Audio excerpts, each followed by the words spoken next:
This week on Camera Talk, we're looking at some more modern stuff. Actually, it's almost kind of a little vintage because it's 10 years old.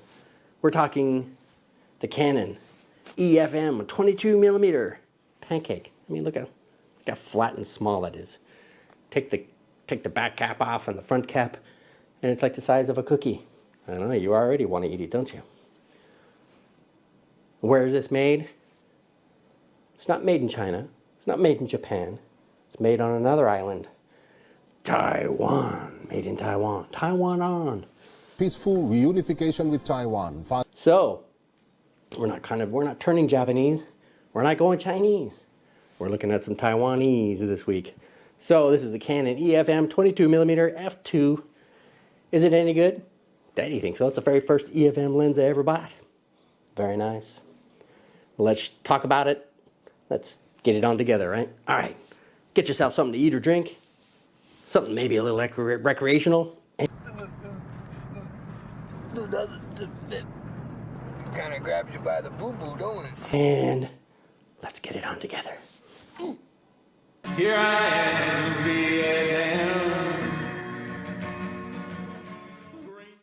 This is Camera Talk with Dr. Scott and Dylan. That's right, folks. Here we are. Another week, another Camera Talk. And just got Dylan out of the shower there, so his hair's still drying. I know you're, again, want to look good for your fans, huh? All right, Mr. DeMille, I'm ready for my close-up. But what are we looking at this week? Well, we're looking at, just as the intro said, my Canon M50, this little guy here, which is what I usually use to record the videos for this YouTube channel. But I also originally bought it for the purposes of taking stills, just taking pictures. So when I bought the camera, I said, oh, I need this for video, but also pictures. So therefore I need some more lenses besides the kit lens, the 15 to 45. So the very, very first lens that I bought for this camera was the EFM 22mm f2. It's a pancake lens. As you can see, actually, just let me take it off so you can see it a little better. Look at that. That's I mean, you take the cap off. That's very pancake-ish, right? I mean, look how shallow that is. You'd like to touch that, wouldn't you? I know. You'd like to break it. I know you'd like to break it, wouldn't you? And because it's pancake, you think it's food, right? You could eat it like a cookie. Yeah. But it's very small. And so that's one of the reasons why, I purchased it, because it was so small. It made this camera, which is very small to begin with, even though I put a cage on it so I can get a better grip on it, and it's got holes everywhere so I can mount it on my tripod any which way I like. Again, it's a prime lens, so therefore a prime lens doesn't zoom. It's 22 millimeter. Now, for those who know anything about Canon, this M50 here is, get yourself comfortable, mister. This M50 here is an APS-C sensor size, and there's always a crop factor for APS-C. Now with Sony and Fuji and the others out there, APS-C models, their crop size is 1.5. While Canon has a crop factor of 1.6, just to be different, because Canon wants to be different, because they're the biggest kids on the block and they can do what they want. So what does that 22 millimeter equivalency turn out to be for a full frame? Well, you take 22 and you multiply by 1.6. Can you do that? Get the fuck out of here. No, Daddy, I can't even count to 10 yet. Oh. Well, I'll do the math for you, mister. So 22 times 1.6 comes out to 35.2. So it's a equivalent 35 millimeter, basically. And what are 35 millimeter lenses known for? Well, they're wide angle. It's right at the beginning of the wide angle lenses. So therefore, it's good for street photography. It's good for portraiture. It's good for landscape. It's good for really whatever you want it to be, except a zoom lens, of course, because it doesn't zoom. And when you have a prime, how do you zoom? With your feet, right? Yeah, you have to zoom with your feet. So anyway, this lens also is not a new kid on the block either. It was designed and produced in 2012. And everybody knows what happened in 2012, right?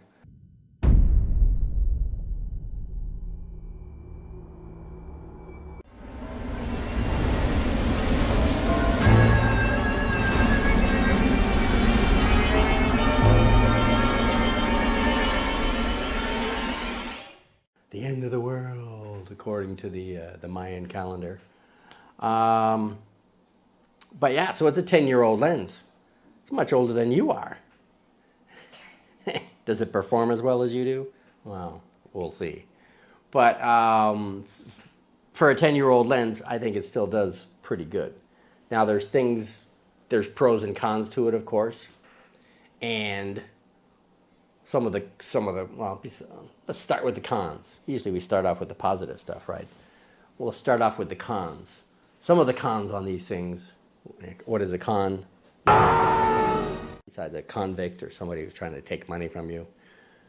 A con for this lens, it can display a little coma at f2, and for those who don't know what coma is, like you probably don't know what coma is, do you?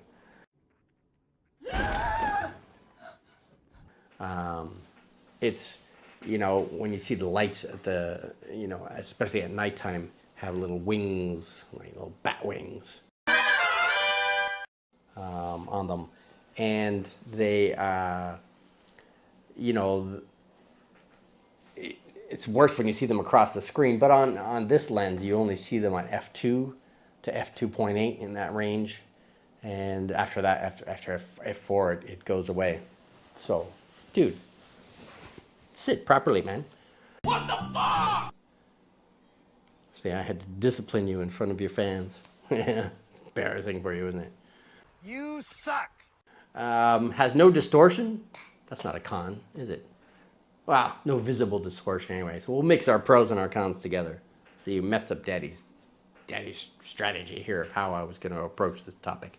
Other than that, the autofocus is okay. I mean, it's good enough, but you're definitely not going to have him running around. You're not going to be using this to photograph any sports or anything like that. It's not that speedy. But you know, what does EFM stand for anyway? EF is electronic focus, and M is for the type of camera system. You know, there's a family of M cameras out there. And it's an STM lens. And what does STM stand for? The world of acronyms that we live in. Stepper motor. So it's relatively quiet when it focuses. So not bad. Now some of the pros on this. It's the smallest, lightest lens, EOS lens for Canon that they've ever made. You know, it is. It's tiny. It's a true pancake. And as I showed you guys earlier. So what are the other cons on it? Accurate. It's super accurate. You know, you're rarely going to miss focus with this little guy. It's the flaring and the ghosting is pretty good. You know, flaring is, you know, besides those guys who like to flare. But the flaring and the ghosting, unless you're shooting directly into the sun, you might get some, but otherwise you're not going to have an issue with that either. No color fringing. You know, when you have that fringe around the edges of objects, doesn't have that.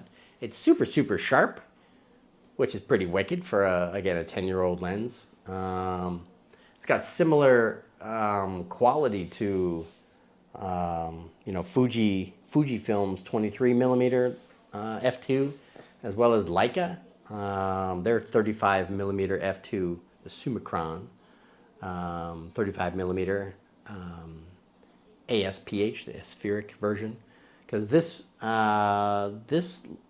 lens here actually has a spheric element as well. It has 7 elements in 6 groups, and one of those being aspheric. Its close focus is pretty wicked, only 15 centimeters. We're talking this close I could get to you, so it's almost like a macro capability. Has 7 aperture blades, and they're curved, so they're the bokeh. You know the bokeh, right, is the quality of the out of focus background is pretty good. And as I said, it's the lightest lens they've ever made, so it's only 100 grams. 101 grams, actually, to be specific, but 100 grams, man. I mean, that you could put 10 of them in your pocket and still not even really wonder what that is. What the hell are these 10 things doing in my pocket? Who would want 10 of these lenses to carry around? I don't really know anyway, so it's kind of a weird example, but, and you know what butt means, right? Do you like big butts? I know you.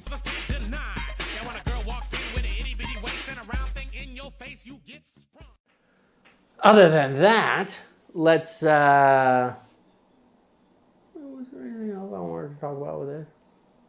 You know, again, it's been with me. It's been my very first video I ever made, not for YouTube, but for my students. It worked really well. It's great for vlogging. I mean, again, with 15 centimeter close focus, I mean, you can carry it right here and make a video for you vloggers out there who like to do this kind of thing. And, you know, it maintains your autofocus and has great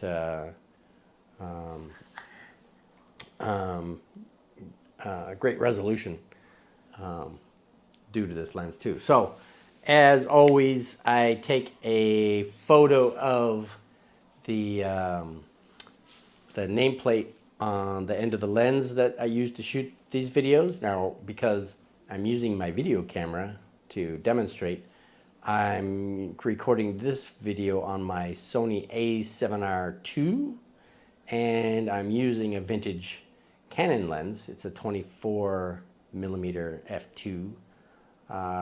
It's an FD mount, so it's also a very good lens.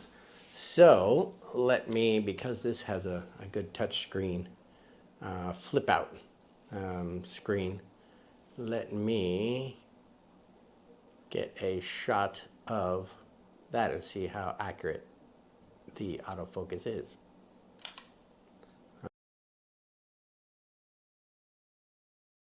All right, and let's boost that up to 5.6 just to show you what that would look like.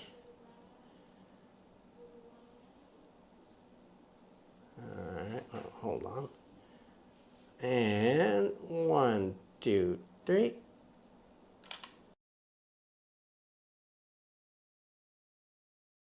Okay, so that was, again, that was at f2 and at f5.6. So, what else do we usually show everybody? Go ahead, say it. Where's the pictures of me, Daddy? Where's the pictures of me? So, we're going to get pictures of Dylan, all right? So, here's pictures of Dylan at f2.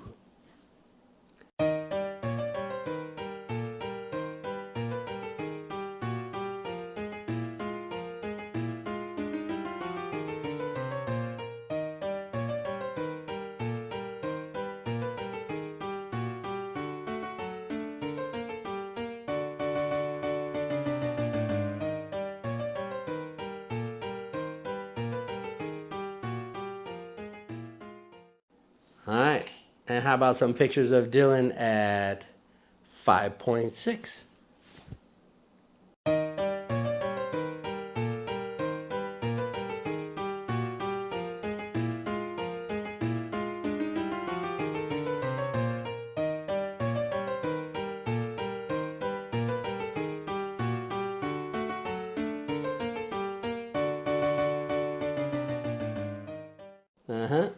And how about some random crap, right?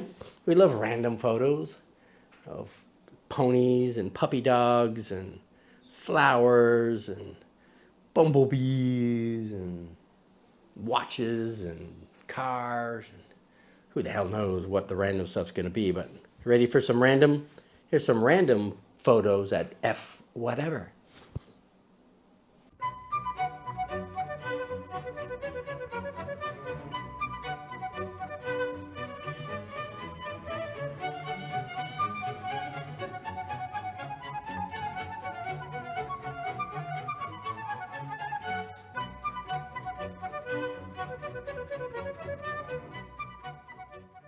Okay.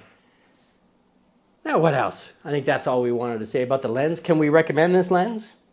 Yeah, I think so. I mean, it's done really well for me. How about you? Do you have an opinion on that? Yes. Yeah, you always have an opinion, at least on the little comments over there.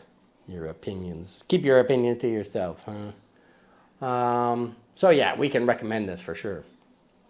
Now let's put our little plug in for price tag on these things. You know, again, the EFM lens is lineup is not cheap. You know, it's still their number one seller in the Canon lineup are these little M cameras because they're so small and they're economical and whatnot. The lenses themselves are not so economical, but the f22 here is f22 sounds like a jet. What is the f22? The Raptor. Yeah.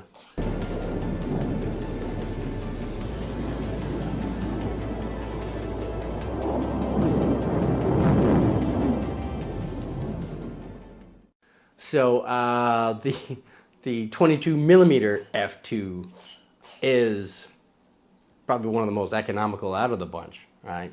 I forget how much I paid for it now already. I think it was maybe $200 or so. It was a few years ago I bought it, but we'll put that price up here. And how about our little plug for Luminar? Luminar AI and Luminar Neo. It's the photo editing software that I use for all my photo editing. And there's a few reasons why I like to buy that one.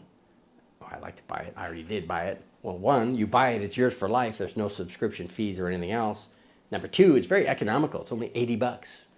$80 for something that does all these amazing bells and whistles. It has artificial intelligence, right? Is that what AI stands for? You know AI, right? Artificial intelligence, masking AI, cropping AI, portrait AI. What other AI do they have? They have AI for everything. I've forgotten all my AIs. Power line removal, AI, the spot and dust removal, scenery lighting, all this kind of stuff.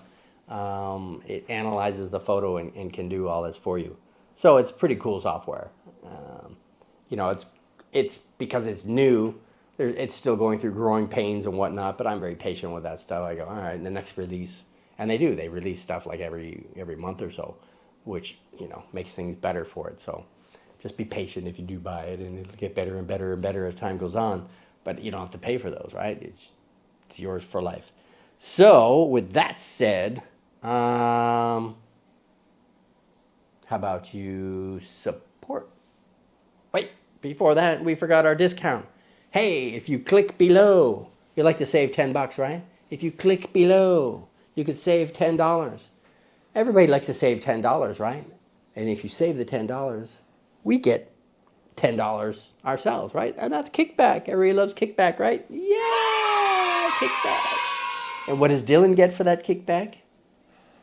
What does Dylan get? $1 million. Yeah. $1 million. Well, not quite $1 million. It's only $10, but hey, let him think it's $1 million.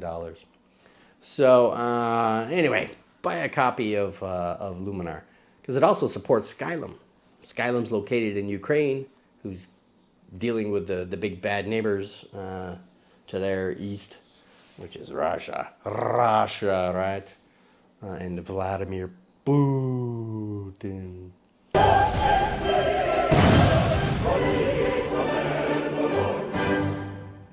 So hopefully they'll kick those guys out of their country sooner than later, and life will be better for the Ukrainians.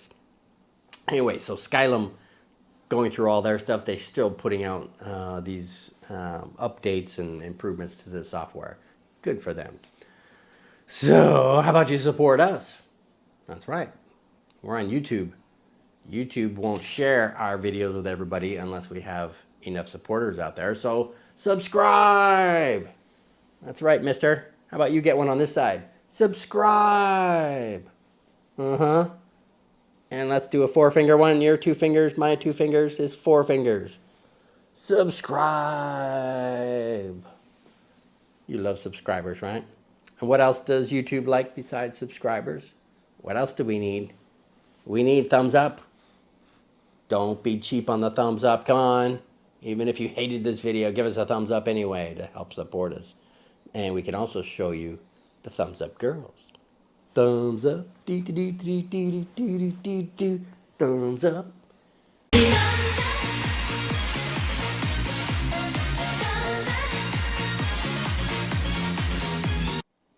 Right. You like the thumbs up girls, huh? Everybody likes the thumbs up girls. Other than that, I think that was all we wanted to talk about, right? So, yeah. So thanks for dropping by here at Modesty Photography, where we're all about photography tips and tricks and vintage lenses and camera systems and just different topics about photography. I know we didn't mention cookies, but maybe some episode we'll talk about cookies. We'll take photos of cookies. How's that? Other than that, I think that was it. So why should everybody tune in next week? Right? Because we have a video every week, every Friday, Vietnam time, because you belong here. That's right. Where do they belong, mister? What's the name of our show? This was Camera Talk with Dr. Scott and Dylan. That's right, and Dylan. So thank you for dropping by. Thank you for watching and listening and paying attention and getting distracted by Dylan's comments over here and the slideshow behind me and all the other distractions that go on. Because we're just here for basically entertainment and a little bit of educational value in our show, right? So we're not really one of those camera review, lens review guys out there that take it very seriously and never smile and take pictures of brick walls and show you charts and It actually really, really sucks. all kinds of weird crap, right? Yeah, that's right. We're here for fun. Yeah, just for fun. And so Dylan can look back in the future and go, oh my God, did I really look like that and behave like that with Daddy? Jesus, how embarrassing. So come on back next week and get you some. And we will see you in the next video, right? Okay, so let's say bye-bye. Bye-bye. Here I am, Vietnam. Rain is always good.